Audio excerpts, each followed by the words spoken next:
The Locked On road to the NHL trade deadline continues. The Nashville Predators have traded Tanner Jeannot to the Tampa Bay Lightning in exchange for Cal Foote, a 2025 first-round pick, a 2024 second-round pick, a 2023 third-round pick, and a 2023 fourth-round pick, and a 2023 fifth-round pick.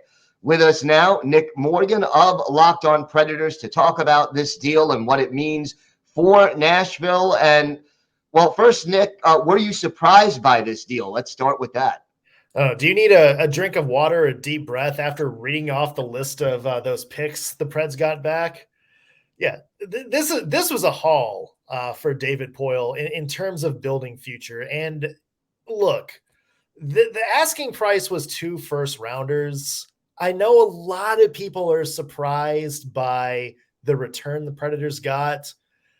That's the trade deadline nowadays, isn't it? If there's a contender out there who sees somebody like Tanner Jeannot and says, you know what, I think we'll be a good shot at being a Stanley Cup contender. If we have a guy like that, why not make a move like that? In fact, Tampa set the precedent with Brandon Hagel last year. They gave up 2 first-rounders for him, a very similar player to Tanner Jeannot, who was having a very similar season to him last year when he made that move. So I know Preds fans are celebrating this as a huge return, maybe a steal.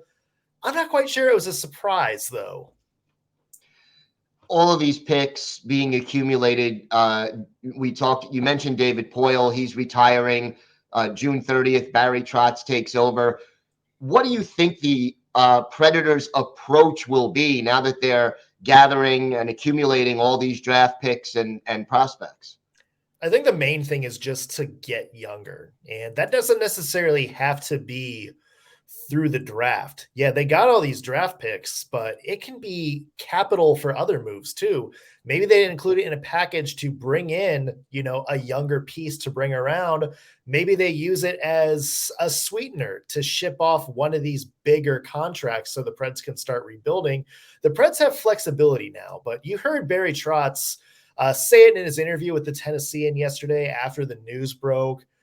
Father Time has been the biggest enemy to the Nashville Predators over the past couple of years. A lot of these big names who were there during that cup run are a little bit older or on the wrong side of 30 and maybe not somebody that you can build around for the next 5-6 years. So I think you're going to see some of these picks and probably some more moves this week focus on the Nashville Predators shifting attention to some of those core players from 2017 and 2018 into some of the younger guys the Predators have now. Not necessarily prospects or draft picks that they're going to get, but guys like Tommy Novak, guys like Cody Glass, Phil Tomasino, who are on the roster now, just ready to take on a bigger role.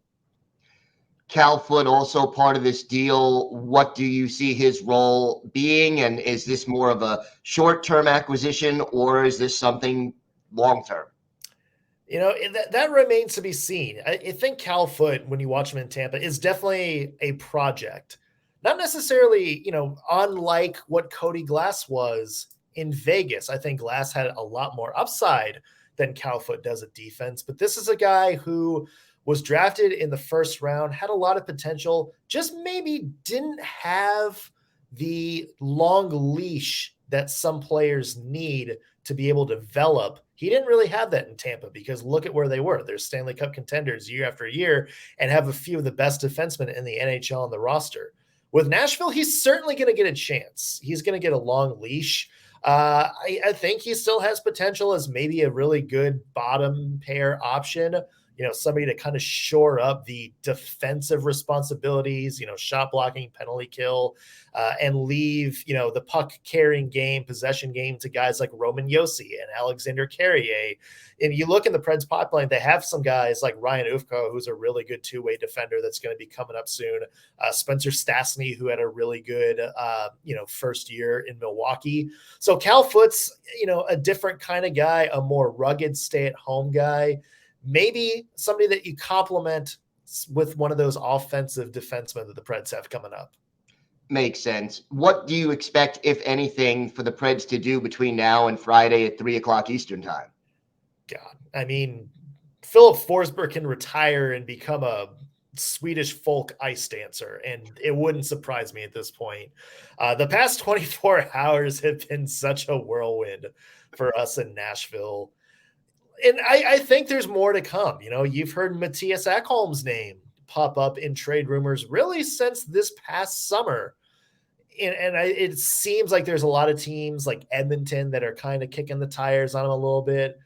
Mikael Granlund, that's another name that's been thrown around, especially now that Timo Meyer's off the board. There's a lot of teams still looking for a depth forward. And then Dante Fabro, you know, a former first-round pick in Nashville. He's a restricted free agent. There's a lot of teams out there maybe looking for, you know, a young project right-handed shot defender to kind of build around. He'll probably be traded. So I don't think this is the last you're going to hear of the Nashville Predators. Well, should be interesting, and be sure to check out Locked On Predators for more on Nashville's latest moves, and keep it dialed in to Locked On NHL all along the road to the NHL trade deadline. This is the Locked On Podcast Network, your team every day.